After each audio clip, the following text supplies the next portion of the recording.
Hello my dear student, how are you? I hope के सब अच्छे होंगे, स्वस्थ होंगे। तो बच्चों स्टार्ट करते हैं हमारा नैतिक शिक्षा का क्लास नंबर 4 चैप्टर नंबर 6। हमारे क्लास 4 का चैप्टर नंबर 6 स्टार्ट करते हैं। हमारे चैप्टर का नाम है बच्चों अहंकार से बचें। अहंकार यानी कि घमंड। स्टोरी में बताया गया है बच्चों कि अहंकार या घमंड से बचना चाहिए हमें। तो स्टार्ट करते हैं ये प्यारी सी स्टोरी। फरीद नाम का एक व्यापारी था। किस नाम का व्यापारी था बच्चों? फरीद नाम का एक व्यापारी था। वह बहुत धार्मिक प्रवृत्ति का था। फरीद प्रतिदिन 5 समय की नमाज पढ़ता था। मतलब वो जो फरीद था वो मोमडन था और 5 समय की नमाज पढ़ता था। अपना व्यापार बड़ी ईमानदारी से चलाता था। वह किसी को कभी कोई दुख नहीं देता था। वह सदैव दूसरों का काम आने का प्रयास करता था। नजीर उसका एकमात्र पुत्र था।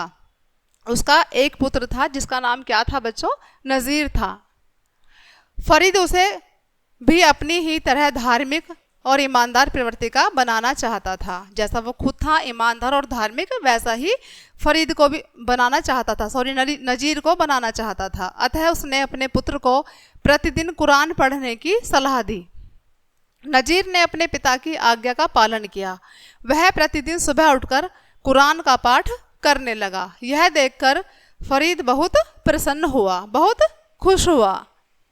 कुछ दिन बीते। एक सुबह नजीर अपने पिता से बोला, पिताजी, मैं प्रतिदिन सुबह उठकर पवित्र कुरान का पाठ करता हूँ और माँ के उठने से पहले ही पाठ भी खत्म कर लेता हूँ। फरीद ने अपने बेटे की बात सुनी किंतु वह चुप रहा। बेटे की बात सुनकर फरीद चुप रहा। कुछ दिन बाद नजीर फिर अपने पिता से बोला, पिताजी देखो, मैं तो सवेरे उठकर कुरान का पाठ भी निपटा लेता हूँ और माँ सोती रहती हैं।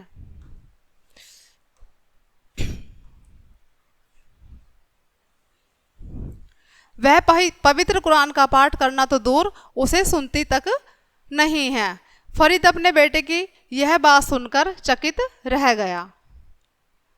बेटे की बात सुनकर फरीद क्या रह गया?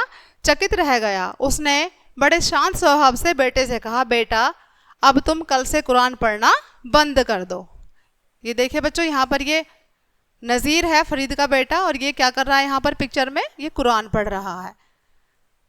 आगे चलते हैं। नजीर को अपने पिता से ऐसे उत्तर की आशा नहीं थी। नजीर को अपने पिता से ऐसे उत्तर की आशा नहीं थी। वह पिता से आगे कुछ कहे इसका उसे साहस नहीं हुआ।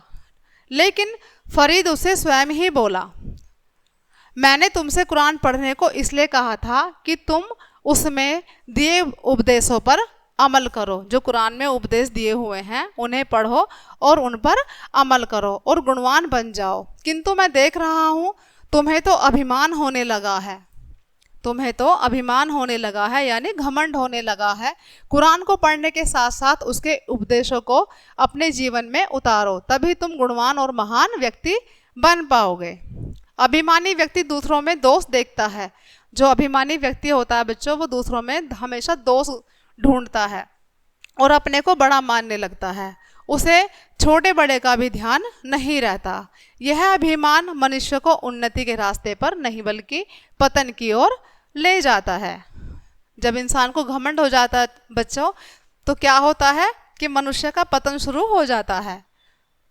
इस कहानी से हमें क्या शिक्षा मिलती है बच्चों? हमें शिक्षा मिलती है कि हमें पवित्र ग्रंथों की शिक्षाओं को अपने आचरण में सम्मिलित करना चाहिए, अपने व्यवहार में सम्मिलित करना चाहिए।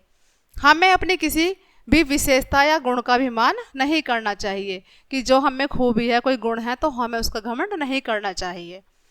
तो ये थी बच्चों हमारी आज की स्टोरी। आई होप कि आप सभी को समझ आई होगी।